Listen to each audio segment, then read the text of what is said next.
Assalamualaikum warahmatullahi wabarakatuh. Nah, pada pembahasan kali ini kita akan membahas konsep dasar empasi, makanan pendamping air susu ibu.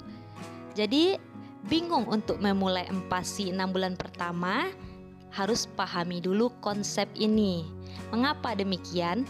Karena banyak orang tua baru atau ibu-ibu muda yang mulai bingung ataupun deg-degan ingin memulai empasi karena mereka mungkin baru pertama kali menjadi orang tua, kemudian bingung bagaimana konsepnya, bagaimana konsistensi atau teksturnya, berapa kali diberikan, apa-apa saja nutrisi yang harus diberikan pada bayi, kemudian teksturnya bagaimana. Jadi kita harus memahami terlebih dahulu konsepnya, karena jika tidak berhati-hati maka akan mengalami masalah-masalah seperti malnutrisi, gagal tumbuh kembang, stunting, dan masalah kesehatan lainnya. Karena pada periode 6 sampai 23 bulan ini merupakan periode yang masa-masa yang sangat penting, masa-masa yang kritis. Artinya jika tidak berhati-hati dalam memberikan empasi maka bisa terjadi masalah. Oleh sebab itu masa-masa penting ini harus kita persiapkan dengan sebaiknya. Oleh sebab itu harus dipahami terlebih dahulu konsep empasi tersebut.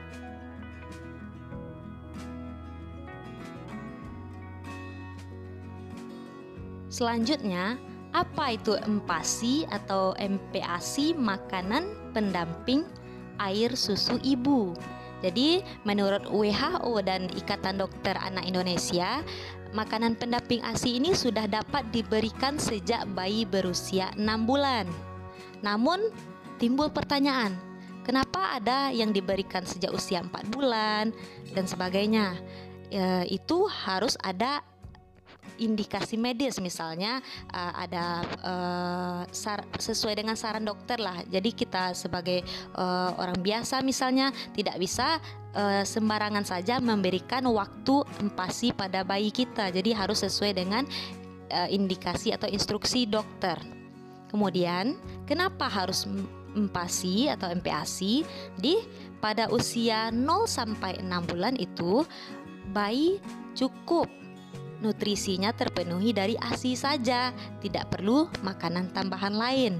Sedangkan di usia 6 bulan ke atas sudah terjadi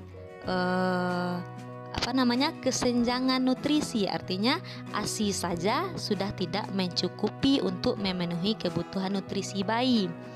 Bayi yang berusia 6 bulan sudah mengalami perkembangan oromotor sehingga kebutuhan mikronutrien, makronutrien, energinya sudah tidak dapat lagi dipenuhi melalui ASI saja. Jadi diperlukanlah tambahan energi. Misalnya saja zat besi. Zat besi itu sudah sangat dibutuhkan tambahannya selain dari ASI, karena ASI sudah sangat sedikit, sehingga diperlukan zat besi tambahan lainnya saat empasi. Jadi begitu kira-kira, banyak zat-zat gizi lainnya yang diperlukan karena sudah tidak cukup lagi untuk diberikan oleh ASI saja, begitu.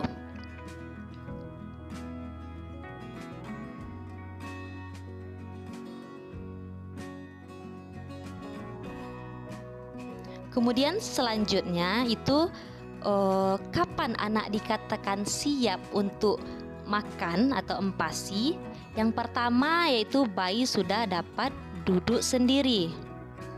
Nih, bayi sudah dapat duduk sendiri, artinya sudah dapat menopang kepalanya sendiri. Kemudian jikapun telah duduk tidak oleng lagi. Kemudian ketertarikan terhadap makanan. Maksudnya di sini ketika melihat ibunya makan atau melihat makanan yang kita dekatkan dengan dia, kemudian dia mulai mencondongkan kepalanya, begitu. Artinya dia sudah mulai tertarik terhadap makanan. Kemudian yang ketiga, tetap lapar walaupun sudah diberi ASI. Artinya setelah kita menyusui, setelah memberikan ASI, bayi masih belum kenyang, masih kelihatan lapar, masih rewel, belum bisa tidur misalnya, dan banyak tanda-tanda bayi masih lapar. Artinya ini sudah dikatakan siap untuk empasi, yaitu usianya 6 bulan ke atas tadi. Kemudian selanjutnya ada refleks satu lagi. Refleks itu yaitu refleks refleks mengeluarkan lidah begitu. Jadi sudah berkurang di saat bayi berusia 6 bulan, dia sudah berkurang refleks mengeluarkan lidah itu. Jadi di saat itulah dikatakan bayi sudah siap untuk empasi.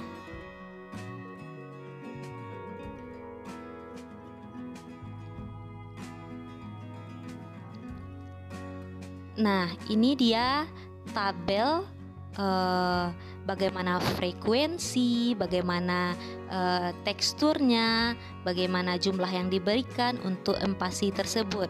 Yang ini saat usia 6 sampai 8 bulan. Saat bayi usia 6 sampai 8 bulan, kita dapat memberikan sekitar 2 sampai 3 sendok makan orang dewasa, 2 sampai 3 sendok makan nasi, yaitu teksturnya itu saring lumat. Artinya kita saring. Kemudian jumlahnya yang tadi frekuensinya itu bisa diberikan 2 sampai 3 kali sehari.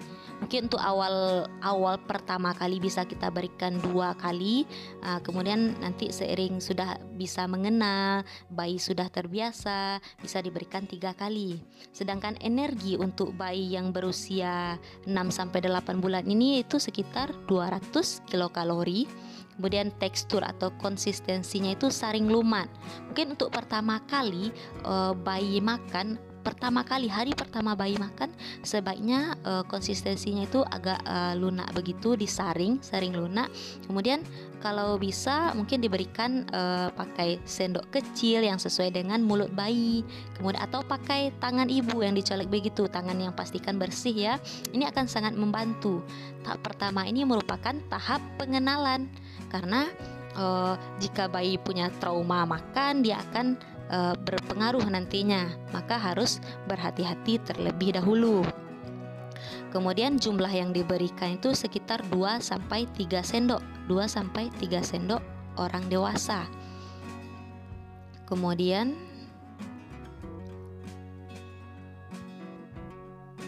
untuk bayi yang berusia 9 sampai 11 bulan itu frekuensi yang diberikan sekitar 3 sampai 4 kali sehari. Misalnya pagi, siang, sore, malam, misalnya begitu. Nih frekuensinya sekitar 3 sampai 4 kali sehari.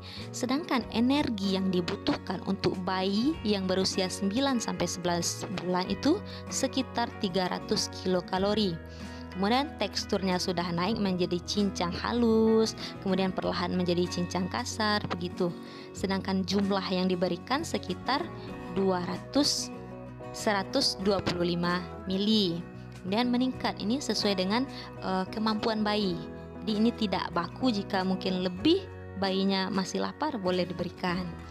Sedangkan untuk bayi yang berusia 12 sampai 23 bulan, ini frekuensinya dapat diberikan 3 sampai 4 kali sehari. Kemudian energi yang dibutuhkan untuk bayi yang berusia 1 tahun ke atas ini lebih kurang 550 kilokalori. Ini sudah makanan keluarga ya, sudah makanan keluarga. Sedangkan teksturnya ini 3/4 sampai 1 cangkir, maksudnya jumlah 3/4 sampai 1 cangkir, sekitar 250 mili. Jadi ini mengenai frekuensi untuk bayi 6 sampai 8 bulan itu kita berikan sebanyak 2 sampai 3 kali perlahan, mungkin 2 kali dalam sehari, meningkat menjadi 3 kali. Kemudian untuk bayi yang berusia 9 sampai 11 bulan mungkin bisa 4 kali ataupun 3 kali. Kemudian yang berusia 1 tahun ke atas bisa 3 sampai 4 kali. Kemudian seperti yang telah dijelaskan tadi, mulai dari 2 sendok, kemudian 125 sendok, kemudian meningkat menjadi 250 ml.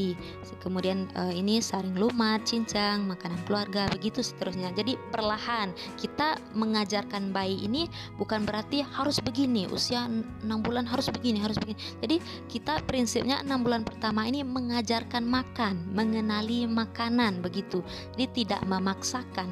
Artinya kita kenalkan bayi kita dengan tekstur, kita kenalkan dengan rasa makanan, perlahan-lahan bayi tersebut belajar makan, begitu.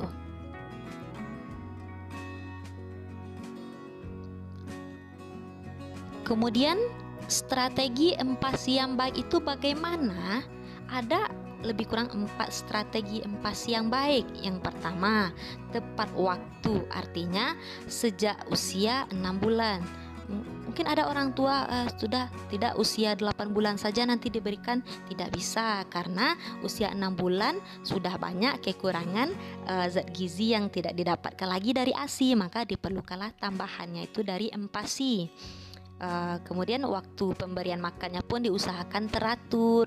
Yang pertama mungkin pengenalan dulu, kemudian kita usahakan pemberian makanan itu teratur seperti kita makan, sehingga bayi tersebut mengenali sinyal lapar dan kenyangnya. Dengan tepat waktu tersebut memudahkan kita maupun bayi untuk belajar makan. Kemudian yang kedua yaitu adekuat. Adekuat ini artinya gizi lengkap dan seimbang. Mungkin sebelumnya banyak orang-orang yang memberikan empasi, misalnya hanya pure buah atau pisang saja, ataupun hanya bubur beras. Itu tidak bisa kita pakai karena harus diberikan gizi lengkap, bukan menu tunggal ataupun menu berapa gitu. Harus menu lengkap, mulai dari ada karbohidratnya, harus ada proteinnya. Protein hewani dan protein nabati sudah dapat diberikan sejak bayi berusia 6 bulan. Kemudian ada unsur vitamin dan mineralnya seperti seratnya misalnya dari sayuran, begitu. Kemudian yang ketiga yaitu aman dan higienis. Ini yang ketiga, aman dan higienis artinya menggunakan cara, alat, dan bahan yang aman. Maksudnya begini, bahan-bahan yang kita gunakan dipastikan itu bersih, aman, kemudian dicuci bersih. Kemudian sedangkan barang-barang yang kita gunakan untuk empasi ini ya bahan-bahan kalau bisa yang tidak aluminium, kemudian yang tidak, pokoknya yang tidak luntur, yang aman untuk bayi, misalnya yang keramik seperti itu atau yang stainless. Kemudian yang keempat yaitu responsif. Responsif ini yaitu sesuai dengan sinyal lapar dan kenyang bayi. Begini, ini strategi. Jadi tidak baku. Misalnya kita memberikan makan bayi pada jam 7. Jadi kalau tidak jam 7 bayi sudah telat makan, ataupun tidak bisa lagi makan karena sudah jam 8 atau jam 9, tidak seperti itu. Jadi kita sesuai dengan sinyal lapar dan kenyang bayi. Jika bayi sudah melihatkan tanda-tanda lapar, sudah mulai rewel, sudah mulai buka-buka mulut, begitu berarti dia sudah lapar. Kemudian dia sudah menolak, misalnya sudah tidak mau lagi disuapi dengan makanan ataupun cemilan, kemudian sudah hentikan saja pemberian empasinya. Jadi tidak ada yang baku. Jadi bayi ini merupakan anak yang kita ajarkan untuk belajar makan makanan yang sehat. Jadi ajarkanlah dengan lembut, dengan tenang, kemudian makan bersama dengan bayinya. Kemudian pokoknya dimulai dari kita mengajarkan bayinya di hadapan bayinya. Di sana mereka akan meniru. Kemudian kita akan mengenal juga sinyal lapar dan kenyang bayi tersebut.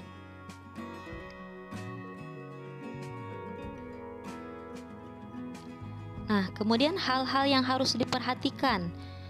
Gunakan protein hewani dan nabati sejak usia 6 bulan.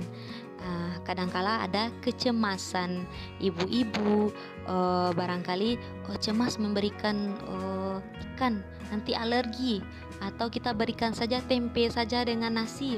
Tidak, kita harus mengenalkan bayi protein hewani dan nabati sejak usia 6 bulan. Kemudian telur, ikan, daging harus matang sempurna. Bagaimana maksudnya? Jadi mungkin telur separuh matang ataupun daging, misalnya daging yang belum matang sempurna, jangan sekali-kali diberikan pada bayi kita. Kemudian jus buah harus di skip dulu di bawah 1 tahun. Kemudian madu dapat kita berikan di atas usia 1 tahun. Kemudian hindari penyedap, pemanis, dan garam yang berlebihan, apalagi untuk bayi di bawah 1 tahun. Karena makanan yang diberikan ini sebenarnya jika pengolahannya yang tepat, jumlahnya benar, teksturnya benar, sebenarnya sudah mampu untuk memenuhi kebutuhan bayi. Rasanya pun sebenarnya rasa alami dari sumber bahan pangan yang ada ini sebenarnya sudah memiliki rasa yang gurih, seperti ikan, kemudian diberikan santan, kemudian diberikan tempe. Perpaduan pengolahan makanan yang baik sebenarnya sudah memberikan rasa yang gurih bagi bayi. Jadi tidak perlu ditambahkan garam, gula, penyedap yang berlebihan. Mungkin untuk di atas 1 tahun bisa ditambahkan sedikit saja sesuai dengan ketentuan yang berlaku. Kemudian pastikan kebersihannya ini, karena jika tidak berhati-hati banyak masalah pencernaan yang bisa seperti diare, masalah-masalah kesehatan lainnya pada bayi, masalah perutnya, masalah pencernaannya, tenggorokannya, batuk karena tidak menjaga kebersihan makanannya.